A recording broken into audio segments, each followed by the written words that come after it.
sekundy a začneš rozprávať. Dobre, kedy môžem začať teraz? Dobre, takže začíname. Čaute. Zdravím vás nárušiteľ ticha z ďalšieho podcastu, ktorý sme pripravili pre vás. Dneska som si sem pozval zase, opäť. Kušina 024. Presne tak, takže ho sleduj. A ideme si prebrať dneska zase nejaké témičky, nejaké pičovinky. Jak sú napríklad pracovné pohovory. Včera sú čerstvo po pracovnom pohovore. Takže... Ako bolo na tvojom pracovnom pohovore? Čo sa tam pýtali? Aké zákerné otázky ti dali? Ty kokos, no takže samozrejme, jak vždy som tam meškal, lebo mi jeden vlak mi odrekli, na druhý mi nadbehlo meškanie, aký 15 minút, musel tam utekať, pršalo už od rána, ty kokos, nechcel sa mi stávať, že som už neviem koľko doma. No a došlo tam, samozrejme nemali tam čo? Šéfa. Takže došlo na pracovný pohovor bez šéfa. Pýtali sa ma, kde som robil, tak som im povedal cca, čo som robil, ale za všetko nemusia všetko vedieť zo mňa. A dávali mi nové neskutočne zákerné otázky, že kde sa vidím ja za 5 rokov. Čo si im odpovedal? Že... no samozrejme rozmýšľal som na tým dlhšiu dobu, že nemyslíme také, že tu u nás, že je na vyššej pozícii a tak, ale ja, že kde sa vidíte? Ja, že vo svojom vlastnom byte, som mi povedal. Samozrejme, veľké ciele, ale... Veľké ciele, ktoré by som není absolútne stotožnený, lebo je mi to úplne jedno, hlavne som chcel prejsť na TPP zo živnosti. Lebo... Jak si mal na to dôvod?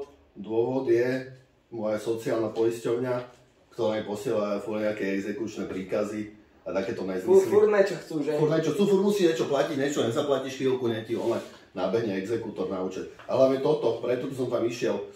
Bol to taký jeden z tých jednoduchších pohovorov, trval asi 10 minút a samé pičoviny, nezmysly proste. Normálni ľudia, víš, nejak my. Nejak my. A ty čo, kedy si mal nejaký ten pracovný pohovor? Už to bude nejaký ten piateček, keď som mal, ale prebehal veľmi dobre. Povedali mi tak, že my ti dáme číslo, ty tam budeš volať dovtedy, dokým ti ten tvoj šéf nezdvihne, dohodneš si pohovor a dojdeš. Tak volám, ja som tam volal asi na týždeň v kuse. Týždeň v kuse som volal na to číslo, kam ani raz ma nedvihli a úplne nervy, že čím nejbe. Potom Čavo ráno o 8 ma dvihol. Ja som volal v takých normálnych hodinách, že nebudem mu otravať 8. 8 ma dvihol, on že dojď na pohovor, všetko. Došiel som tam, povedal som, že som od Lukiačka, hej. Ale shoutout Lukiačkovi. Shoutout Lukiačko, sledujte. Náš chlapec, Šenkvice.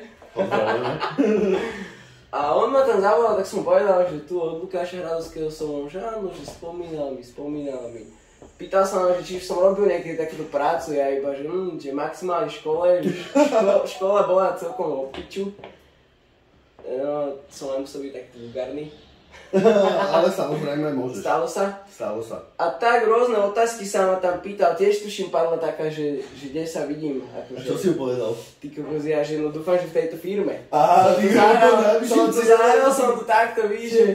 A potom PNK, ne? PNK, bol som tam týždeň som robil. Hneď som sa jebol na 2 týždne na PNK, čauci kúkali na mňa. Vrátil som sa po PNK a dostal som iba také slovné pochválenie, pochvalu, že som proste zamestnanec, ktorý sa, jak to mám povedať, že hneď jebol na PNK, iba nastúpil proste. Ja som nemal ani tú skúšobnú dobu, nič proste odrobené. Hneď som si dal PNK, potom som došiel, 2 týždne som robil, zase som sa jebol na dovolenku. Ale Tež týždeň som bol doma, ty kokos, iba som sa vrátil, oni kúkali na mňa, že tebe, že ty si mesiac proste v robote a som tam bol 3 dny, ty kokos. Toto isté sa stalo mne v Dráčiku, keď som ešte robil. Vo Svetom Júri? Vieš, kde? V ktorom? Senci. Aj. Tak som tam došiel, pohovor, všetko, úplne zákerní ľudia, nepríjemní, ty kokos, furt brr. A som tam robil, mal som 3-mesačnú skúšobnú, som sa drbol na penku. Bol som tam po týždni a pol asi a oni, že vy to ale nerobíte už, že ma nás vyhodili. Ja že prosím, a nechceli mi dať ani gastrače. Ty kokos, dali mi gastrača, trepal som sa pešo do Pezinka, z Osenca. Tebe jebe. Zavedol som gastrače, behol som do herny, ale to je jedna vec. Tak to fungovalo. Ale bol som ešte na jednom pracovnom pohovore, v takej firme, v Senci tiež, a tam boli sami Maďari. Furt niečo mi vyprávali, úplne som počul, že za môj chrbtom ma ohovárajú. Úplne, že ma ohovárajú. A ja som nerozumel, vieš. Iba sa ujebávali proste. Vedel som úplne na ich síchto. Vedel si. A dávali mi tam po maďarsky úlohy, že čo mám robiť, ja som im nerozumel. Že jak to tu nevieš, a som musel odísť. Samozrejme, s pomocou Božou som odišiel. To sú typickí Maďari, No, by som povedal. sú takí divní proste na nás, Slovakov, utlačaných.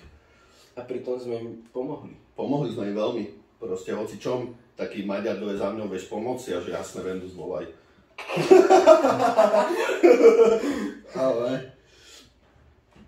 No, No, ďalej. daj tam strich.